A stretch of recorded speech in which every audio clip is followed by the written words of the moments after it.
Hi, welcome to the 2013 Amgen Tour of California for Bicycling.com. I'm Joe Lindsay. I'm joined by Frankie Andreo, and we're here at the finish of Stage 3 in Santa Clarita, the first sprint stage of the race, and finally Peter Sagan gets a win. Yeah, he was looking for it, and definitely Peter Sagan showed he was the fastest today, but man, from the start, the crosswinds came out, and it just blew the field apart into three different groups. And of course, going up the road were like over 24 guys.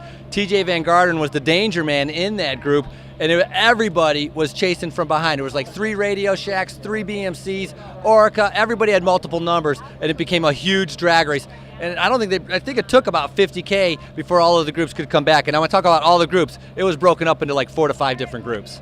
Yeah, and so, after 2 very hard, hot days of racing, I wondered if maybe we'd see a little bit of an easier day, let the breakaway go, kind of declare an armistice. That obviously didn't happen. It looks like it's going to be pretty much full on all week.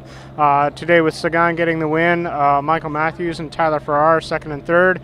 There were a couple of teams talked to at the finish who felt like their sprint trains, they weren't really able to get them rolling, and so they'll definitely want to be kind of in the mix for tomorrow. Well, after 2 hot days and over 120-mile days, it's hard to get the legs going for a sprint train. Completely different than the climbing days.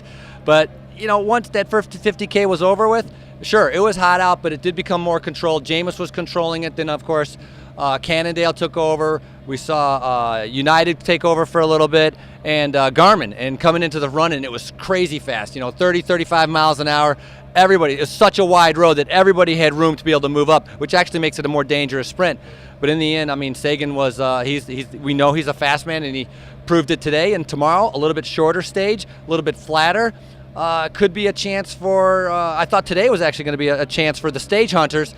I don't think tomorrow is going to be, because it's even more of a sprinting stage than today. Well, and not only that, it is a short stage. It's just under 84 miles, but the primary difficulty that the group is going to face tomorrow is not even so much climbs, because there aren't too many of them, they aren't too long, but they're going to be riding into a headwind or a crosswind for most of the day, so you're going to have a dynamic a lot like today. And Frankie, I wonder, you've got a leader in Honey Acevedo, he's a great rider, but you've got a Continental team leading this race, and as you saw today with a guy like TJ going up the road, it really just throws the whole race into chaos. Could the same kind of thing happen tomorrow? Definitely the same thing could happen. The crosswind, Azevedo is a climber. He's not a crosswind. He doesn't have the strength to be able to fight for position and get up there. So they need to rely on the other teams that are trying to win the overall, not that Azevedo isn't. So they're going to rely a little bit on the Pro Tour teams to control things. Same thing will happen tomorrow, and then the sprinter teams will take over to control things. Right. Azevedo wants to keep the jersey until the time trial, cross his fingers he doesn't lose too much more time, and we'll see what happens on the last 2 days. But, it's 3 days, it feels like 6 days into it. It's been extremely hard for me and all the riders. Yeah, I'm sure absolutely. you guys too. Oh, absolutely. It's horrible in the press room, No, air conditioning just chills you. Yeah, honestly, it's just like hot and cold. No, but I think for tomorrow, obviously, I think we'll see another sprint finish. I don't necessarily see it as a day for the stage hunters. I think that's going to be more that really long transitional stage up to Avila Beach. So for tomorrow, what do you think here? Has anybody got Sagan's number, or can they get it?